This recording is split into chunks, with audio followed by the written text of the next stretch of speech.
Hi everyone, this is Dr. David. I have another quick dental implant video here. We're using a Crestal approach sinus kit by Hiossen, and this is the how you use it at the beginning. There's a lot of great videos on YouTube on how to use it, but here's a one with the actual live surgery.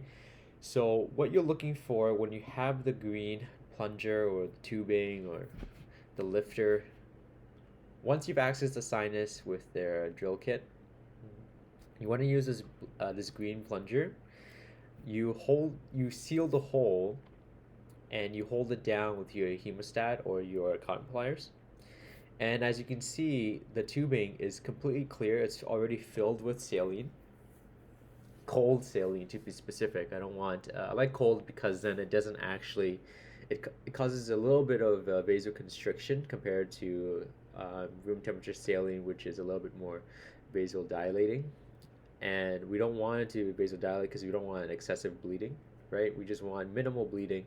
So I like to use cold saline. I store it in the fridge. Best way to do it. Actually, I do all of my implants with cold saline. Anyway, you can see the tubing is clear. As I play the video, you'll see that it'll start to, oh, sorry about my headlamp there. But you'll see the red stream coming up, a little bit of air bubble. That's just because I don't have a great 100% seal, probably like 90% seal.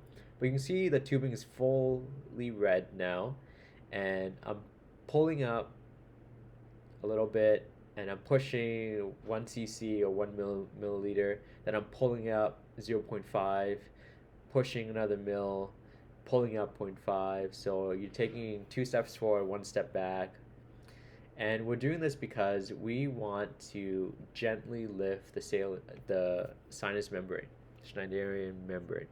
The good news here is that he had a mucosal thickening in his sinus, so it's actually much easier to lift. And you can apply a little bit more pressure because the thickness of the tissue is thicker, so it's less likely to tear. We did not have a tear today during the surgery, and you can see I've pushed all of the red in, and you can even see the saline coming back with some bleeding coming out. That's exactly what we want to see.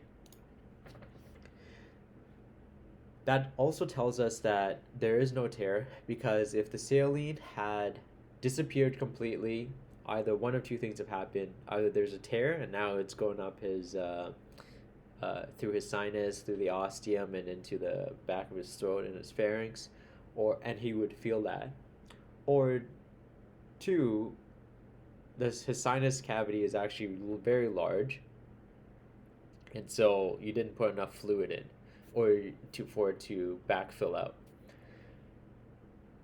Hopefully these tips help. Hopefully you know what to look for now, and that a little bit of air bubble is actually okay. You just don't want a large air bubble, because that would tell you that you have a sinus membrane tear.